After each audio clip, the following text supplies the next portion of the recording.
It is my pleasure to welcome Reverend Paul Johnson. We're going to be talking today about America the Beautiful.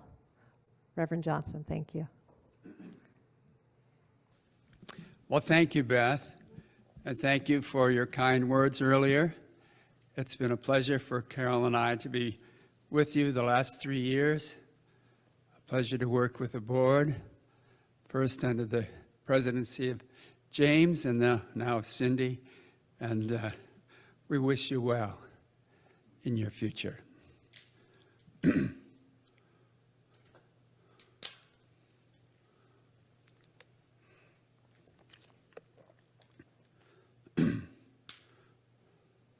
the summer of 1893, Katharine Lee Bates, who authored the words to America the Beautiful and was an English professor at Wellesley College in Massachusetts, was engaged by Colorado College in Colorado Springs to teach a course on Chaucer.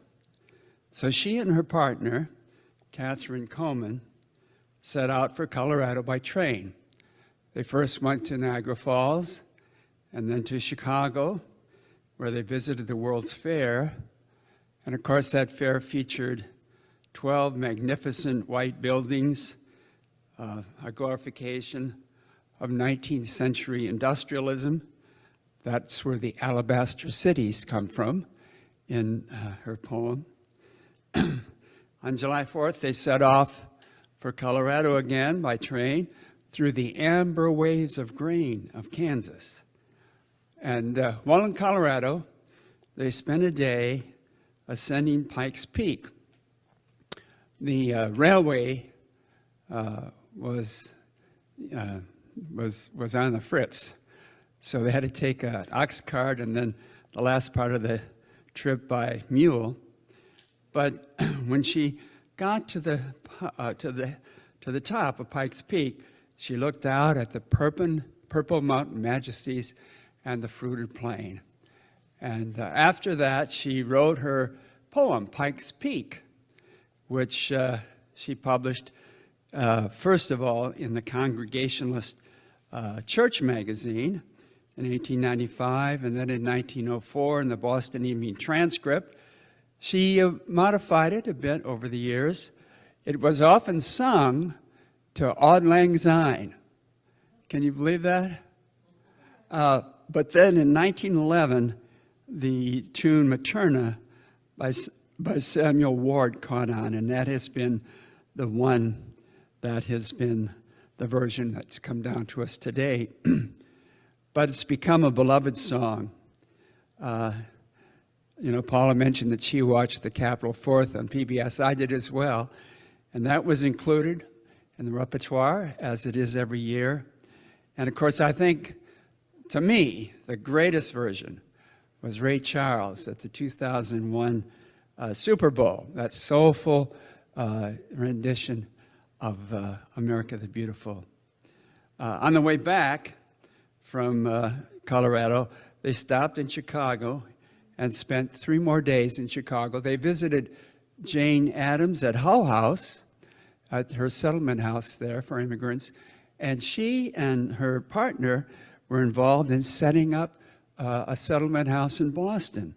I thought that was very interesting. But they had a chance to go on the Ferris wheel,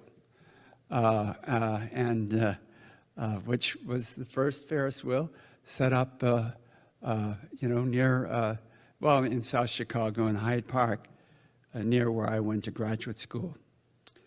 But the main themes of her poem are the wonder and beauty of the nature in our country, the vitality of our nation, and its treasured past and potential for the future.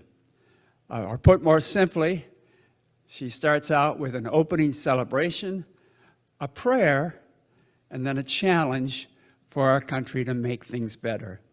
The first stanza, she talks about spacious skies, for amber waves of grain, for purple mountain majesties above the fruited plain.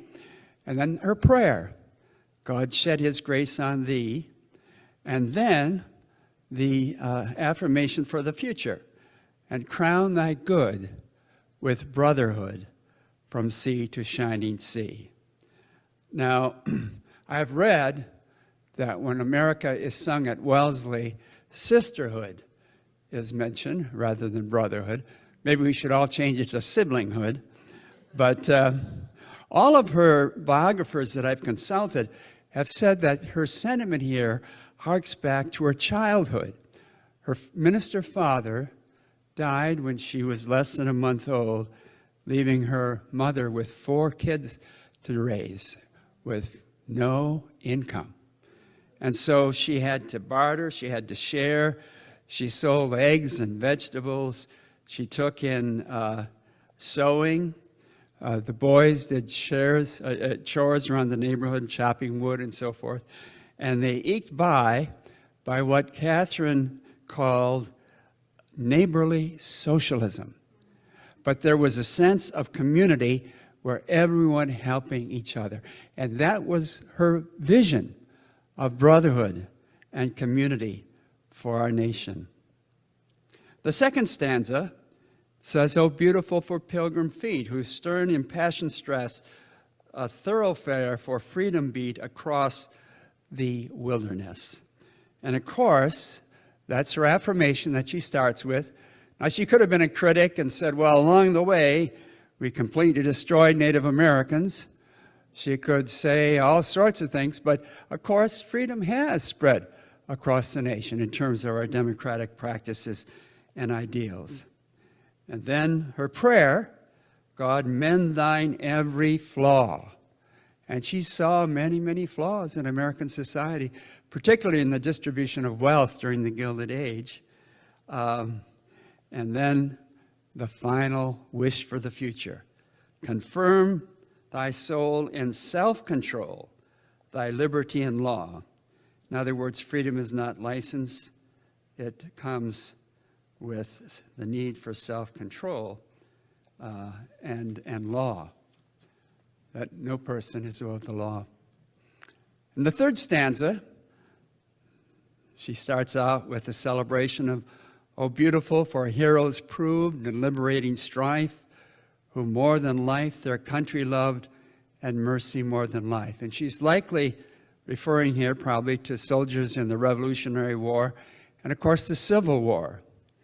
And her prayer is, "May God thy gold refine, till all success be nobleness, and every gain divine."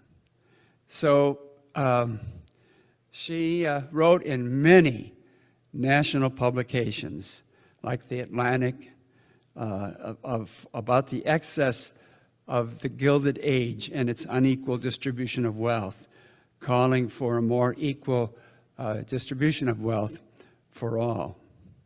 And the final stanza, she celebrates, "Oh, beautiful for patriot dream that sees beyond the years, thine alabaster city gleam undimmed by human tears." Now, how do you explain that? Thine alabaster city's gleam undimmed by human tears. Maybe you can help me. What do you think it means? Not right now, after the service. Tell me what you think it means. I think that, of course, she was talking about not only the establishment of the alabaster cities at the World's Fair, but the industrialization and foundation of cities across our land.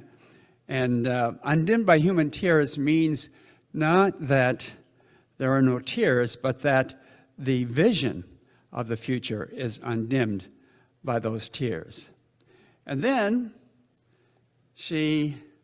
alabaster cities, of course, is an emblem of human progress. And then, of course, the prayer is, again, God shed his grace on thee and crown thy good with brotherhood from sea to sunny sea. Now, why is this so meaningful to me, this song, and perhaps to you as well? But I like the fact that she starts with a positive affirmation. She could have said, as I mentioned, about the Pilgrims, you were strong about your freedom of religion, but you weren't too quick to offer it to others. Or, as I mentioned before, she could say you really destroyed many Native American cultures in the process of going across our land. But she talks about freedom and democracy were part of that westward movement first, before she makes her criticism. The Declaration of Independence and the Constitution have had their influence as our country has developed. She realized we always have room for improvement. Historian Jill Lepore writes that she and her partner, Catherine Coleman, thought of this country differently. Coleman could more easily see its errors, its violence, and its bitter divisions. Bates could more easily appreciate its nobility, ingenuity, and the greatness of its ideas. Now, both loved the country, but they started from different points. And I like starting from the positive, starting with strength. Do any of you feel that way? When to build upon the strengths of our country and how we may further improve it. Now, I also love what she says about our natural beauty. And when I sing that song, what comes to mind is my experience of beauty of our country as I've traveled over the years. You know, in Yellowstone and Glacier Park, the Grand Tetons, Yosemite, even something as forlorn as Death Valley, the Boundary Waters canoe area in northern Minnesota, just below Canada, but especially the Tetons, which were a spiritual experience for me. And perhaps you have those experiences as well that come to mind when you sing this song, that give us a love for our beauty. Not that other countries don't have beautiful places as well, but they have a special place in my heart, and this song brings those to mind. And I love the patriot dream, which sees beyond the years. Our founders with the Declaration of Independence, and our Constitution with its checks and balances, and the jury system, which we've experienced so much in the last few months. The wonderful Bill of Rights. Now, the fact that no one is above the law, I think, has been modified by the recent, presidential immunity interpretation of our Supreme Court, which grieves me deeply. Yeah. But I love the fact that she calls for an increasing sense of community and relationship within our country among all people. And we can celebrate the progress that has been made in terms of civil rights, in terms of establishing a greater safety net for food and education and healthcare availability, though we are far behind many other developed nations with, as she would say today, room for greater improvement in this area. I just can't in my mind understand why so many states have not expanded Medicaid, including our state. And I would echo with Katharine Bates this morning that that's an area for improvement. May God thy healthcare availability refine, right? I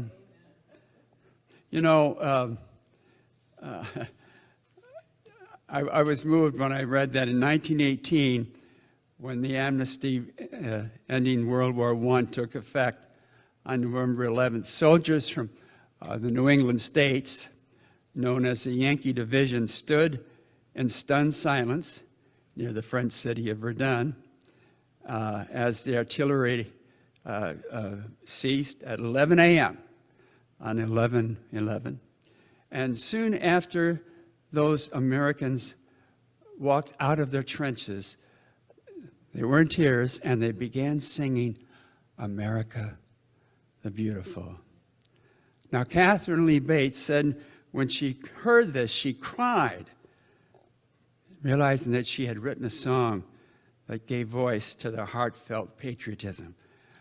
I think that is still the case today, at least for me and hopefully for you, that when I hear this song, I have a heartfelt patriotism which calls for celebration of our successes and a call for mending our ways. So may it be on this 4th of July weekend.